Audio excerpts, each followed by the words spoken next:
दिल्ली से यहाँ आई हुई professor Shashikala Vanjari madam से request करता हूँ कि वो डायस पर आए। मैं प्रोफेसर शशिकला वंजारी मैडम के बारे में आपको बता दूं कि मैडम वाइस चांसलर हैं नीपा की। इससे पहले एसएनडीटी यूनिवर्सिटी की आप वाइस चांसलर थी, जो कि साउथ एशिया की सबसे पहली महिला यूनिवर्सिटी है। आपको 2018 में एनसीसी की जानिब से ऑनररी कर्नल की पदवी से भी नवाजा गया है। इससे पहले आप department of education RTM university की नागपुर की एचओडी भी रह चुकी है।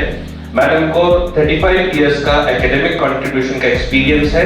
इसी के साथ 29 इयर्स का टीचिंग एक्सपीरियंस है। आपके 50 से करीब रिसर्च पेपर्स नेशनल और इंटरनेशनल जर्नल्स में पब्लिश हो चुके हैं। मैडम ने नेशनल और इंटरनेशनल कई सेमिनार्स और कॉन्फ्रेंसेस में रिप्रेजेंटेशन किया है।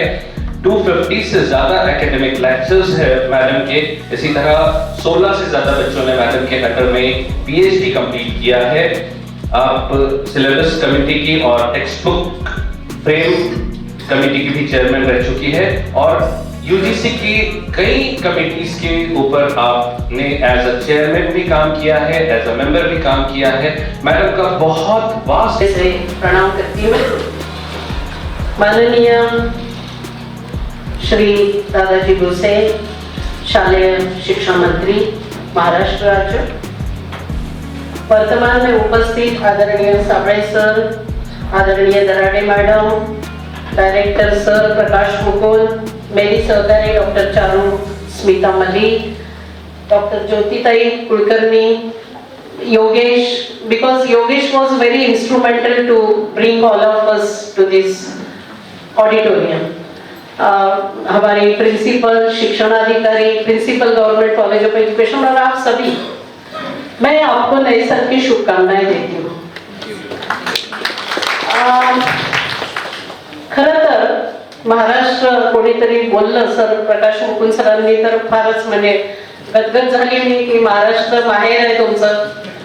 बघा तुम्ही लोकांनी पाठवलंय मला, तर तुमच्या समोर मला परीक्षा पण देता आली पाहिजे, कारण आपणच बोललात की आम्ही आमचं नेतृत्व करायला दिल्लीत पाठवलं।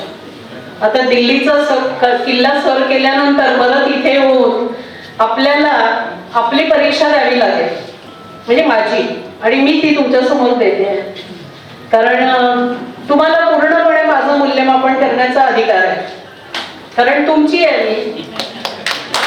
आणि समजा चुकलं तर तुम्हाला हृदयात पण ठेवायचं, बोंबाबोंब नाही करायची। बघा डॉक्टर चारूनी खूप छान गोष्टी हायलाइट केल्या। नीपा हे माझ्यासाठी जरी परिचयाची संस्था असली तरी पण मी जेव्हा कुलगुरू म्हणून रुजू झाल्यानंतर मला कळायला 6 महिने लागले। मला खरंच अभिमान आहे की नीपाची मी एक महत्वाची व्यक्ती आहे, पण नीपामध्ये जे काम चालतं, मला साबळे सर आणि प्रकाश मुकुंद सरांना सांगावंसं वाटतं की आपण या गोष्टी बॉरो केल्या पाहिजे। आपण at least we have to develop that insight की how they are doing the work. आमच्या इथे बरेच लोक येतात तर त्यांना माहित आहे, they know very well what NIEPA is doing. Originally it was established by UNESCO in 1962. Then it has been taken over by the government of India. Sable sir माझ्या शेजारी बसले, ते म्हणाले मॅडम मी पण नीपामध्ये ट्रेनिंग केलं। तर नीपामध्ये जे काम चालतं ते खरंच शिकण्यासारखं आहे। अगदी डॉट 9:30 म्हणजे 9:30लाच आमचा वर्कशॉप सुरू होईल, तो 5:30ला संपेल म्हणजे 5:30लाच संपेल। प्रत्येक गोष्ट तुम्हाला ब्रोशर मध्ये, गाईड मध्ये, इन्फॉर्मेशन गाईड मध्ये मिळेल। रिसोर्स पर्सन रिपीट होणार नाही, सगळे मॉड्यूल्स बनलेले असतील, म्हणजे असं सिस्टमॅटिक काम चालतं। एनिवे आपल्या संस्थेची तारीफ करणं स्वाभाविक आहे। आपण राष्ट्रीय शिक्षा नीती 2020 स्वीकारली आणि आपल्याला लक्षात आलं की शाळेमध्ये जे काम चालतं, म्हणजे अर्थातच आमच्याजवळ जे national centre for school leadership आहे, स्कूल मिनिस्ट्री आम्हाला दरवर्षी त्याच्याकरता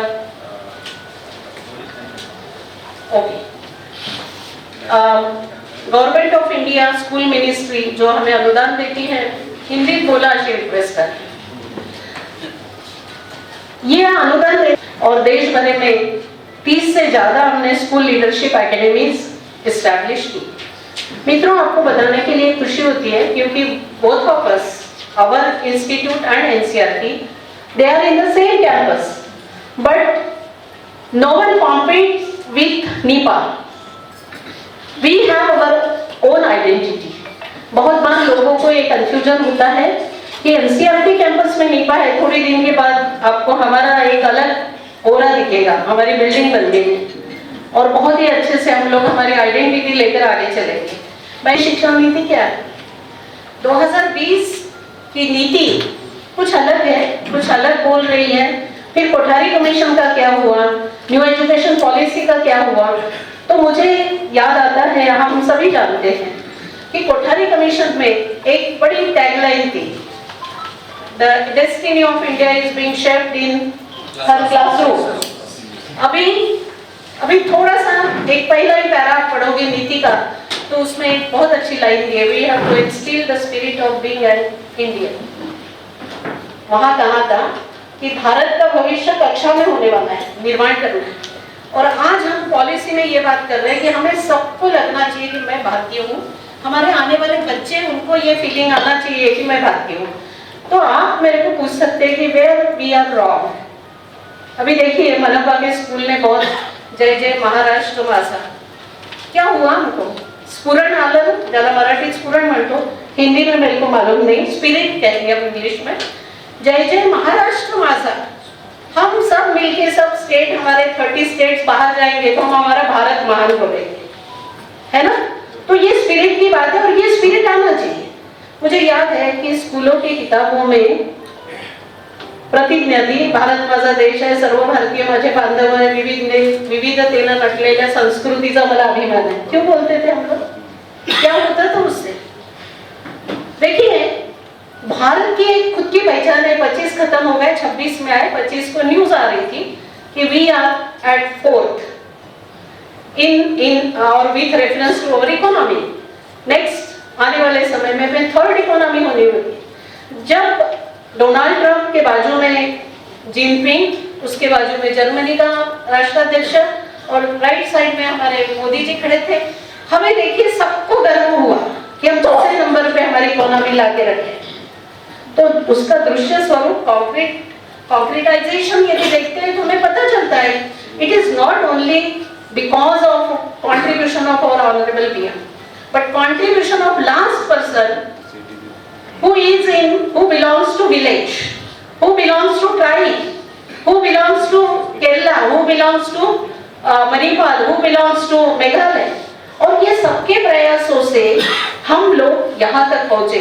आज ये प्रथम, यानी जो प्रथम अरोरा सेंटर ऑफ एजुकेशन है या पेस है, ये पेस में भी मैंने देखा, मैं उनको भी धन्यवाद देती हूँ।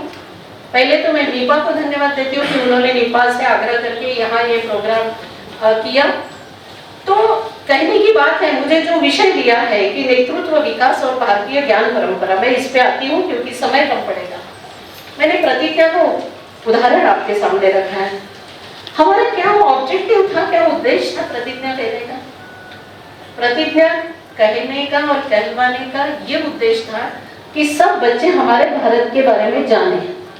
भारत में जो एक एकता है, एक समन्वय है, भारत एक राष्ट्र है, एक देश नहीं। और ये भारतीय राष्ट्र बोध की अवधारणा जो है वो बच्चों को समझे।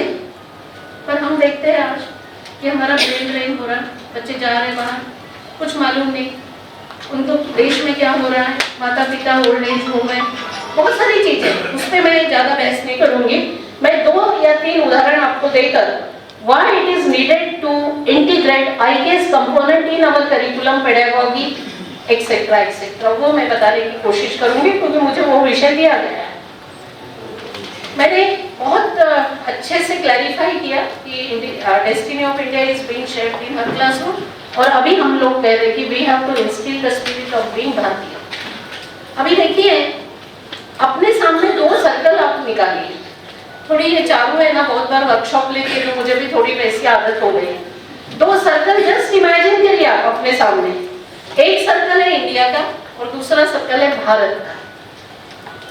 जस्ट इमेजिन करो आप। हम बहुत बार क्या करते हैं, भारत के सर्कल से निकलकर इंडिया में चले जाते हैं, इंडिया के सर्कल से निकलकर भारत में आते हैं। इमेजिन करिए ये क्यों होता है? ऐसा लगता है कि इंग्लिश में बोलने से मेरा एक अलग इंप्रेशन होगा, मैं पढ़ा लिखा लोग समझेंगे, लोगों का परसेप्शन मेरे बारे में बदलेगा। भाई ठीक है तो बहुत अच्छा बोलेगा, पर तेरे थॉट में कुछ है, सब्सटेंस है तो समझेंगे लोग। मैं बहुत आइडियली भाषण दूंगी और कल निपा में गायब रहूंगी, मेरी अटेंडेंस में लगा दूंगी कहीं से भी और बोलूंगी हाँ मैं तो आ गई, तो मेरे भाषण का क्या मतलब है? You put anyone of you in my place and he or she will behave like same. So what is the ultimate result? मेरा कमिटमेंट क्या है, मेरी अकाउंटेबिलिटी क्या है? और ये धीरे धीरे धीरे धीरे धीरे जनरेट होकर फिर हम भारतीय ज्ञान की बात करेंगे। मैं 2 उदाहरण देती हूँ और उसके बाद इमीडिएटली विषय को हाथ लगाती हूँ। हमने देखा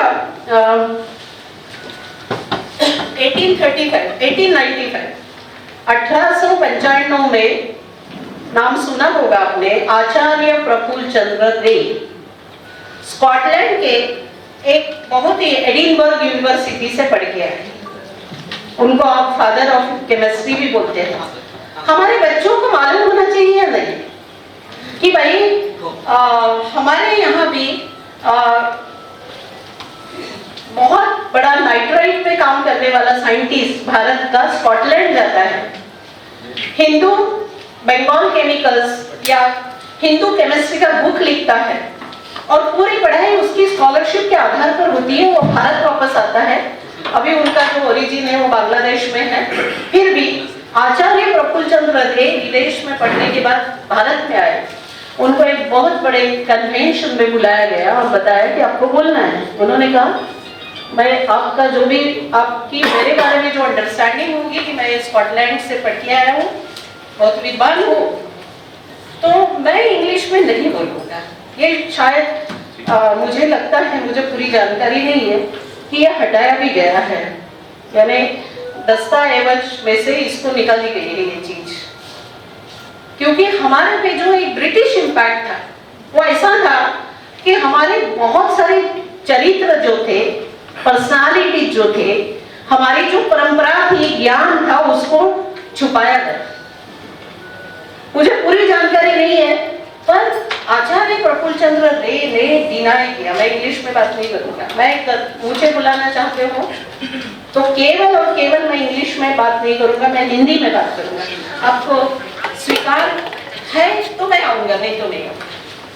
अभी आगे की हिस्ट्री आप जान लोगे कि आचार्य प्रफुल्ल चंद्र रे ने देश के लिए क्या किया। इतना बड़ा साइंटिस्ट हमारे यहाँ था और इतनी अच्छी पढ़ाई करने के बावजूद भी उसने अपने राष्ट्र के प्रति अपना स्वाभिमान बिल्कुल रख के काम किया। दूसरा उदाहरण मैं दूंगी, रविंद्रनाथ टैगोर 1916 में, यानी 105 साल पहले की बात है, 105 या 10 साल पहले की बात है, वो जापान गए। फर्स्ट विजिट थी उनकी।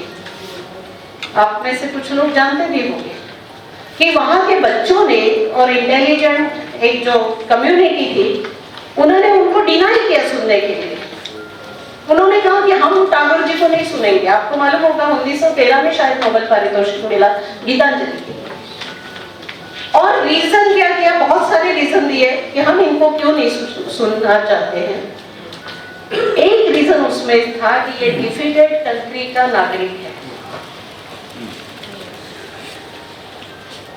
जिस देश की कोई अस्मिता नहीं, जिस देश की कोई पहचान नहीं, जिस देश बार बार जो हार चुका है, स्वतंत्रता नहीं प्राप्त की, उस देश के नागरिक को हम क्यों सुने। मित्रों, हम क्या कर रहे हैं? मेरा क्वेश्चन आप सबसे है। हम सबको सुन रहे हैं, हम बड़े सहिष्णु हैं। हम हमारे यहाँ कोई भी आता है, हमारे पे थोपता है, हम बिल्कुल सुनते हैं। हमारे शिवाजी महाराज जिस नगरी में मैं खड़ी हूँ, वहाँ का अलौकिक जो देन है वो शिवाजी महाराज की है, संभाजी महाराज की है। शिवाजी महाराज को लूटेगा कहा हमने सहन कर लिया, क्यों कर लिया? हमारा स्पिरिट, हमारा स्कूलिंग, हमारी एक क्या बोलेंगे कि हमारी एक पहचान बनाने का समय था, हमने उसको भी सहन कर लिया कि हाँ शिवाजी महाराज लूटे गए थे। किताबों में आई ये बात। मालूम है आपको? और अभी तो मैं बधाई दूंगी आपको कि औरंगाबाद से संभाजी नगर हुआ, ये सिद्ध हुआ कि यस, हम हमारी पहचान चाहते हैं, कोई आकर हमको नहीं सिखाएगा। आपको बधाई देगी। ये दो जो कारण है, दो एक दाखले मैंने दिए आपके सामने, और इसीलिए 1913 में रविंद्रनाथ टैगोर ने जो गीत लिखा था, where the mind is without fear and hate is held high, जहां मन में डर नहीं हो, जिसका माथा ऊंचा हो, वैसा नागरिक मुझे चाहिए। और उन्होंने क्यों लिखा था, तो उसका मर्म था, उसके पीछे का रीजन था कि जब हम लोग पारतंत्र में थे, हमें इंडिपेंडेंस प्राप्त नहीं हुआ था, हम घरों में छुपे थे।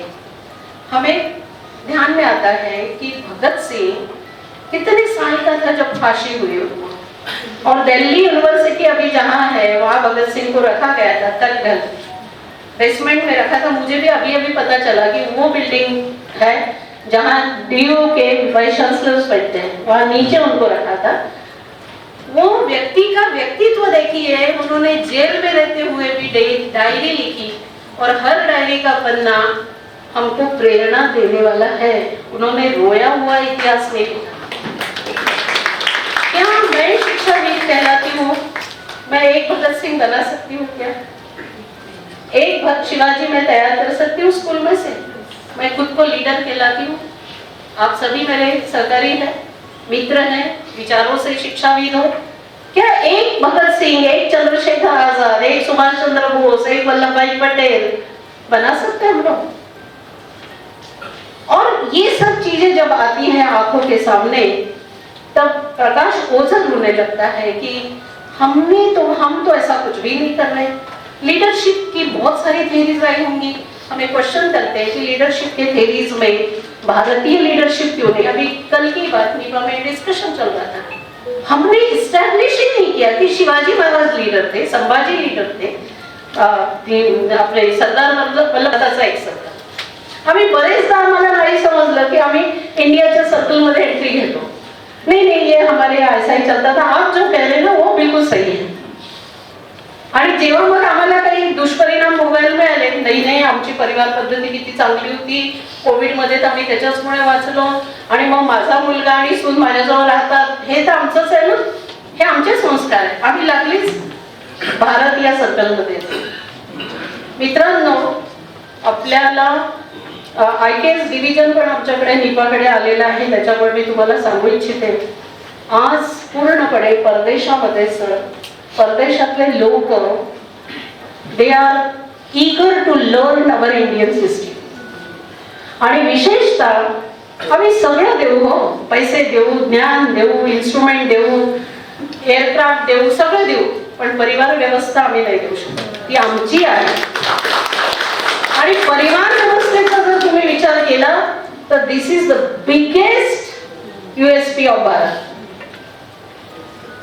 आणि म्हणून पंचकोश विकासाकडे जर आलो तर अन्नमय कोश, प्राणमय कोश, मनोमय कोश, विज्ञानमय कोश आणि आनंद कोश, नॅशनल करिक्युलम फ्रेमवर्क या डॉक्युमेंट मध्ये पंचकोशात विकास दिलेला आहे। And it has been borrowed from Shikshavalli, Taittiriya Upanishad Shikshavalli या ग्रंथातून घेतलेला आहे। What I want to highlight here, whatever the content you select for IKS, for introducing IKS, you have to think about the reference, where it is rooted, where it is located, what is the scientific significance of that particular component. You have to test yourself. I should be able to mention the name, reference, page, document, manuscript, then and then the person sitting before me will rely. आणि म्हणून आपल्याला भारतीय परंपरा आणि नेतृत्व, आपण सगळे, मी जो रोल करते त्याच्यापेक्षा तुमचा रोल खूप महत्त्वाचा आहे, कारण की तुम्ही शालेय व्यवस्था बघताय। आणि आता मॅडमनी मगाशी छानपैकी सूत्र सांभाळताना म्हटलं की मनपाची शाळा पण आला कुठेतरी, पण मनपाच्या शाळेतली मुलं इतकं चांगलं प्रदर्शन करतात, डेमॉन्स्ट्रेट करतात, का करतात? तर कोणीतरी भेटलंय त्यांना। गुजरातमध्ये एक पटेल म्हणून आहे, शाळा अगदी वीक होती, मुलं येत नव्हते शाळेमध्ये. त्यांनी घरोघरी जाऊन शाळेचा प्रचार केला. जिथे झाड दिसेल, जिथे शेड दिसेल तिथे मुलांना घेऊन शिकवलं. असं करत करत त्याची शाळा एवढी मोठी झाली. राजेश पटेल असं काहीतरी नाव आहे आणि गोधराच्या तिथे तो काम करतो. त्याला राष्ट्रपती पुरस्कार मिळाला 3 वर्षापूर्वी. हा, राकेश पटेल. तो माझ्यासोबत फाउंडेशनल स्टेजचं मटेरियल डेव्हलप करताना होता. मित्रांनो, तुम्हीच काम करताय, तुमच्याच पैकी कोणीतरी राष्ट्रपती अवॉर्ड घेत आहे. तुमच्याजवळ जे पोटेन्शियल आहे. आणि म्हणून आम्ही पॉलिसीचं पहिलं वाक्य आहे, education is fundamental to foster the potential of child. पहिलं वाक्य, पहिलं किंवा पहिल्या पॅरेग्राफ मध्ये असेल. Education, what it does, education fosters inner development, outer development, but in outer development in consonance with inner development. Honesty वर भाषण दिलं आणि आपल्या संस्थेत गेल्यावर डिसऑनेस्टी सुरू. ऑनेस्टीची कुठे विषय नाही, चर्चा येते. काय होईल आपण समजू शकतो. भाषण देणं आणि कीर्तन करणं आणि आपण प्रत्यक्ष जे जीवन जगतो त्यात ती मूल्य आहेत की नाही, ती दिसते की नाही, ते एक्सपोज होतं की नाही. आणि आपल्याला माहित आहे की ऍट ए टाइम आपण जेव्हा वर्गात उभं असतो तर आमचे कमीत कमी 50 विद्यार्थी असेल तर 100 डोळे आणि 100 कान आम्हाला ऐकत असतात की ह्या मॅडम तर बस फोकॅलॉजिस्ट आहे, ते भाषण देतील आणि उद्या काय तर काही नाही. आणि म्हणून प्रत्येक गोष्ट शालेय नेतृत्व. तुम्ही म्हणाल मॅडम तुम्ही तर हायर एज्युकेशन मध्ये काम करता निपामुळे, तुमची काय जबाबदारी आहे? आमचा प्रयत्न आहे. आम्ही पॅशनेट आहोत किंवा इमानदार आहोत असं मी म्हणणार नाही, पण शालेय नेतृत्व जर सापायला गेलं तर निश्चित वरती येणारा जो क्राऊड आहे, मुलं आहेत, ती आमची चांगली राहतील. आणि हे सगळं पाहत असताना 2-3 गोष्टी ठेवते आणि मग मी संपवते. पॉलिसीमध्ये आपल्याला माहित आहे to align with the global agenda. This policy has been made and that agenda is what? Agenda for Sustainable Development adopted by India in 2015 seeks to ensure inclusive and equitable quality education and promote lifelong opportunities for all by 2030. माझं व्यक्तिगत मत आहे, हा देश ज्ञानेश्वराची परंपरा लाभलेला हा राज्य, हे राज्य ज्या ज्ञानेश्वरांनी वयाच्या कितव्या वर्षात माहित आहे तुम्हाला? पसायदान मागितलं, आता विश्वात्मके देवे येणे वरे वाग्यज्ञ तोषावे तोषोनी मजदावे पसायदान. आम्हाला बाहेर आता सांगतात की सस्टेनेबल डेव्हलपमेंट बद्दल बोला.